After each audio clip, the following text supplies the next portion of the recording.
Movie के start में हम देखते हैं एक ट्रकर को जो भरी बारिश में अपना ट्रक लेकर निकल रहा था। तभी एक हुकर उसके ट्रक में चढ़ गई। वो कहता है कि मुझे बारिश पसंद है, वो सबको अंदर रखती है। यानी कि ट्रक में चढ़ना इसके लिए घातक साबित होगा क्योंकि ये चढ़ गई है रस्टी नेल के ट्रक में। हमें पता चलता है कि रस्टी अपने घर की तरफ जा रहा है। वो उस हुकर को अपने बाल भिगाने को बोल रहा था और ये अजीब डिमांड ना मानते हुए गुस्से में वो जाने लगी, लेकिन डोर लॉक था। रस्टी ने विंडो खोल रखी थी और उसके अलावा और कोई रास्ता नहीं था, इसलिए वो विंडो से निकलने लगी। लेकिन तभी रस्टी ने ग्लास ऊपर करके उसे फंसा दिया। यानी कि अगर ये बाल भिगाने के लिए सर बाहर निकालती तब भी ये इसे फंसा देता। यही है इसका तरीका जो मैंने आपको पिछले पार्ट में भी बताया था। ये उम्मीद देता है जिसे ये कभी पूरी नहीं करता। खैर फुल स्पीड में एक ट्रक के बगल से अपना ट्रक भगाकर उसने हुकर का सर पीस कर उसकी जान निकाल दी। ये था इस मूवी का हद से ज्यादा एंगेजिंग इंट्रो। और इस बार एक बात नई है कि हमें रस्टी की साइड भी दिखाई जा रही है, जबकि पिछली बार ऐसा नहीं था। पिछली बार वो था बैकग्राउंड में, अब आ चुका है आगे।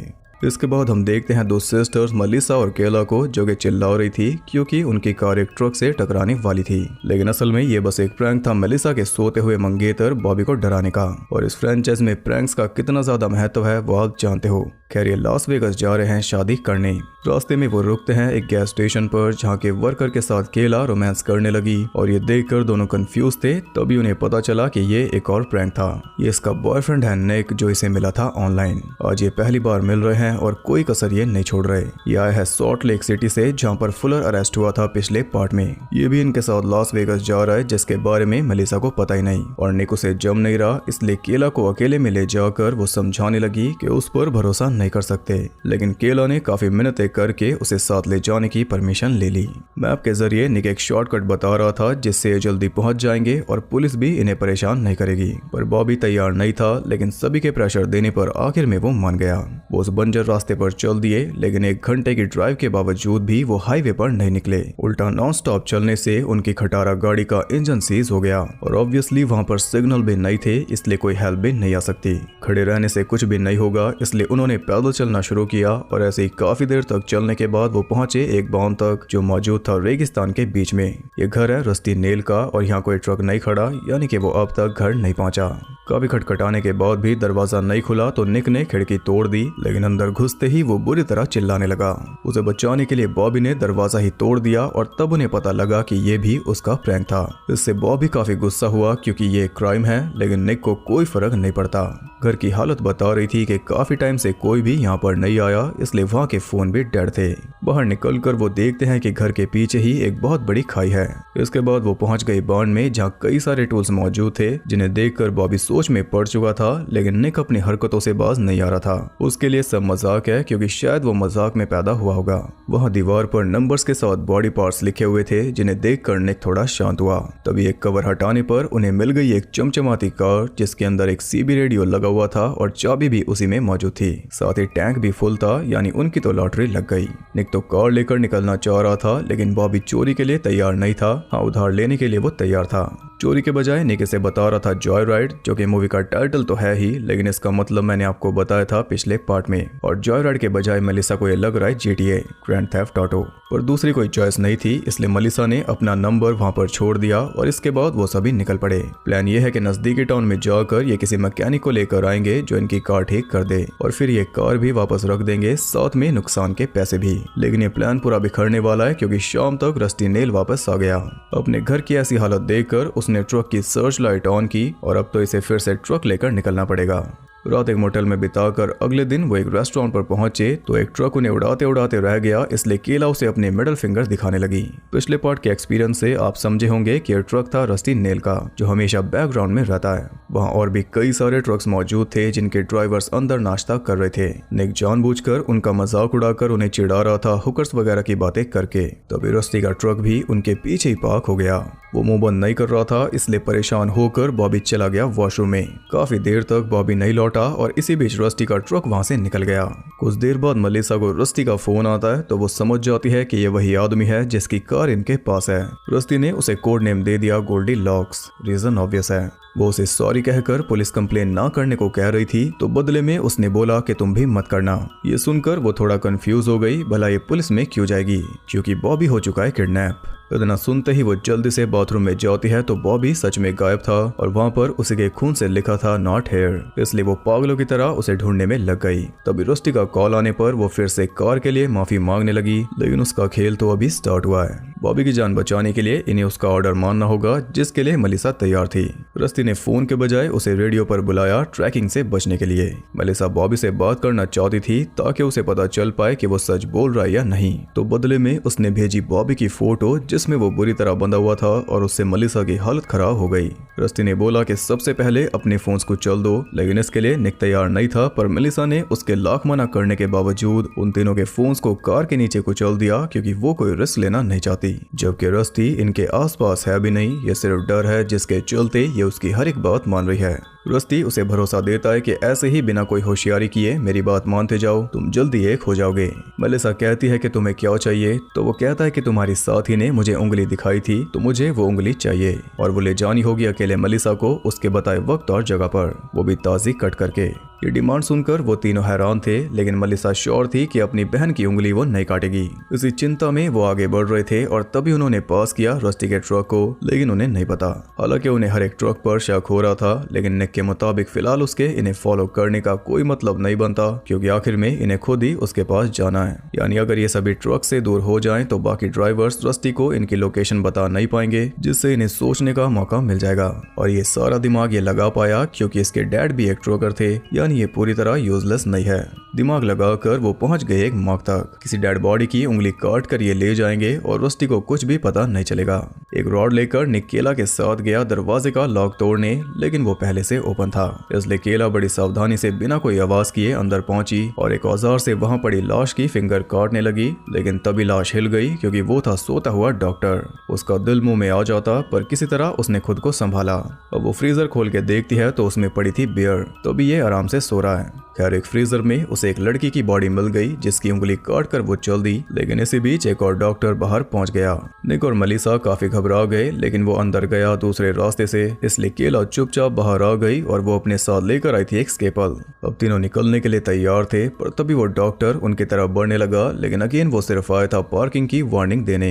इधर बॉबी का स्ट्रगल भी जारी था। रात तक उन दोनों को थोड़ा पीछे उतार कर मेलिसा रस्टी की बताई जगह पर पहुंच गई जहां पर उसका ट्रक पहले से मौजूद था। वो उसे ट्रक के सामने आकर सारे कपड़े उतारने को कहता है ताकि वो श्योर हो जाए कि इसके पास कोई हथियार नहीं है। वो थोड़ा सोचने लगी और इसी बीच रस्टी ने बॉबी की एक उंगली काट दी। कोई चॉइस ना होने पर मेलिसा ने कपड़े उतार दिए, फिर वो गई उसके ट्रक तक उसे उंगली देने, लेकिन वो रस्टी था नहीं। वो एक रैंडम ट्रकर था जिसे रस्टी ने यहाँ पर भेजा था एक अच्छा शो प्रॉमिस करके, जो कि इसे मिला भी और इसने रिकॉर्ड भी कर लिया यूट्यूब पर डालने के लिए। जानकर मेलिसा रस्टी पर चिल्लाने लगी क्योंकि उसने चीटिंग की, लेकिन पहले की इन्होंने किसी और की फिंगर लाकर, इसलिए इन्हें असली नकली का फर्क समझाने के लिए उसने ग्लोव बॉक्स खुलवाया तो उसमें पड़ी थी बॉबी की ताजा कटी फिंगर जैसी रस्टी ने मांगी थी। मेलिसा बुरी तरह रोने लगी और ये पागलपन देखकर तो निक भी कांप गया। बॉबी का खून रोकने के लिए रस्टी ने उसकी उंगली को लाइटर से कॉटराइज कर दिया और उसकी चीख ये सब सुन रहे थे। अब अगली बार ये वही करेगी जो भी वो बोलेगा, चाहे कुछ भी हो। रस्टी एक बार पर पहुंचकर सिगरेट लेने अंदर चला गया बॉबी को वार्न करके, लेकिन मौका पाकर बॉबी ने खिड़की तोड़ने का ट्राई किया पर बात नहीं बनी। वो पूरा जोर लगा रहा था, इसलिए बारटेंडर ने उसे नोटिस कर लिया, लेकिन वो उसे फ्री कर पाता उससे पहले रस्टी ने पीछे से एक चेन उसके मुंह में फंसाकर उसका जबड़ा अलग कर दिया, जिसे उसने फेंका बॉबी के सामने। अब ये कोई हरकत नहीं करेगा, लेकिन चालाकी करने की सजा इसे मिलेगी। रस्टी ने उन तीनों को एक खराब पेट्रोलियम साइट पर बुला लिया जहां पर ट्रकर्स की पार्टी चल रही थी। उसके कहने पर उन्होंने कार की डिक्की चेक की तो उसमें एक पैकेज मिला जिसमें पूरा फीमेल गेटअप मौजूद था, जिसे पहनकर निक को ट्रकर्स के पास जाना होगा और लेकर आनी होगी ड्रग्स। यानी कि रस्टी ने इसका हुकर वाला मजाक सुन लिया था उस रेस्टोरेंट में, इसलिए अब वो इसे हुकर बना रहा है ताकि इसे मजाक अच्छे से समझ आए, या वो सभी अपने हर एक एक्शन के लिए पछताने लगे क्योंकि रस्टी उन्हीं का हिसाब बराबर कर रहा है। निक इसके लिए तैयार नहीं था, लेकिन चॉइस इसे दी किसने? मेलिसा के मुताबिक उसे ये करना होगा, जिसमें केला भी उसके साथ थी, इसलिए वो उसे डिच करके जाने लगा, लेकिन दोनों सीधा ही उस पर झपट पड़ी। रस्टी मारे ना मारे, लेकिन ये दोनों जरूर मार देंगी, इसलिए वो चुपचाप रेडी होकर ट्रकर्स के बीच पहुंच गया और अब उसे बहुत ज्यादा डर भी लग रहा था, साथ ही गिल्ट भी महसूस हो रहा था। और जैसा कि आप देख पा रहे हो, ये उसी हुकर के कपड़े हैं जिसे रस्टी ने मारा था मूवी के इंट्रो में। Nice detail. खैर इसी बीच वो दोनों भी निकल पड़ी रस्टी को ढूंढने, क्योंकि वो भी यहीं पर होगा। हिल्स की वजह से निक लड़खड़ाता हुआ सबसे ड्रग्स मांगता फिर रहा था, तभी रस्टी उसे दबोच कर अपने साथ ले गया। ये दोनों भी कार लेकर उसे ढूंढने निकल पड़ी, लेकिन अगले ही पल वो अंधेरे में खो गया, इसलिए दोनों कंफ्यूज थी और तभी उसने हॉर्न बजाकर उनकी जान निकाल दी, क्योंकि वो था उनके पीछे। वो फुल स्पीड में कार भगाने लगी, लेकिन रस्टी ने बार बार ठोक कर उनकी कार पलट दी। इसके बाद वो पीछे हटकर उन्हें कुचलने को तैयार था, इसलिए केला ने मलिसा को फ्री करके बाहर निकाल दिया, लेकिन खुद वो नहीं निकल सकती क्योंकि उसका पैर स्टक है। मलिसा उसे छोड़ने को तैयार नहीं थी, लेकिन केला को अन दिख चुका और दोनों नहीं मर सकते क्योंकि बदला भी तो लेना है। ट्रक ऑलमोस्ट उनके करीब पहुंच चुका था, इसलिए मलिसा हट गई और रस्टी कार समेत केला के चिथड़े उड़ाते हुए वहां से निकल गया। अपने बान में पहुंचकर वो निक और बॉबी को टॉर्चर करने लगा और अब ये खेलेगा अपने वाला इंडोर गेम, जिसमें वो नंबर्स और बॉडी पार्ट्स यूज होंगे जो दीवार पर लिखे हैं। इन दोनों को डाइस फेंकना होगा, फिर जो नंबर आएगा वो इनकी किस्मत। निक ने डाइस फेंका तो आया 5 और 5 के सामने लिखा था नी कैप, तो रस्टी ने बॉबी का घुटना तोड़ दिया, जिससे वो बुरी तरह चिल्लाने लगा। अब निक भी सहम चुका था, लेकिन बॉबी के डाइस फेंकने पर आया 7, जिसके साथ कोई अंग नहीं था, इसलिए निक बच गया। वो और खेलना नहीं चाहता था, इसलिए रस्टी ने उसके लिप्स पर लगी पियर्सिंग खींच दी उसे दर्द देने के लिए, लेकिन वो नकली थी, जैसे कि इसके टैटूज और पूरी पर्सनैलिटी। खैर आगे नंबर आया बॉबी की छाती का, इसलिए रस्टी एक आर शेप का छल्ला गर्म करने लगा जो बना था रस्टी नेल से। वो आर उसने छाप दिया बॉबी की चेस्ट पर। फिर बॉबी ने डाइस फेंका तो आया 2। तब रस्टी वही रॉड ले आया जिससे निक से मारने वाला था और उसी रॉड को निक के सर के आर पार करके उसने निक की जान निकाल दी। उधर मलिसा पहुंची एक गैरेज पर जहां का फोन डेड था, लेकिन वहां पर उसे मिल गई एक पुलिस बाइक, जिसे लेकर वो रस्टी के घर के लिए निकल पड़ी। बॉबी इस सबसे बुरी तरह टूट चुका था, ऊपर से रस्टी ने उसे मलिसा की मौत की खबर देकर पूरी तरह तोड़ दिया। असल में रस्टी भी नहीं जानता कि मलिसा अभी जिंदा है, इसे लगता है कि इसने दोनों बहनों को मार दिया और बॉबी इसका आखिरी विक्टिम है जिसे ये मार रहा है ट्रक के अंदर फांसी देकर। लेकिन तभी अचानक बाइक की आवाज सुनकर रस्टी ने फंदे का रिमोट बॉबी के पैरों के नीचे रख दिया। अब अगर ये ज्यादा हिला और पैर हटा तो ये मरेगा। रस्टी के बाहर जाने पर वहां सिर्फ बाइक थी, लेकिन तभी मलिसा एक शवल लेकर उस पर टूट पड़ी और मार मार कर उसे नॉक कर डाला। बार बार बैलेंस बिगड़ने की वजह से बॉबी का दम घुट रहा था, इसलिए जल्दी से उसके कहने पर मलिसा ने किसी तरह ट्रेलर की पावर काट दी, जिससे वो नीचे गिर पड़ा। इसी बीच रस्टी भी जागकर उनकी तरफ बढ़ने लगा, इसलिए मलिसा जल्दी से ट्रक लेकर भाग निकली, लेकिन ट्रेलर साथ में जुड़ा हुआ नहीं था।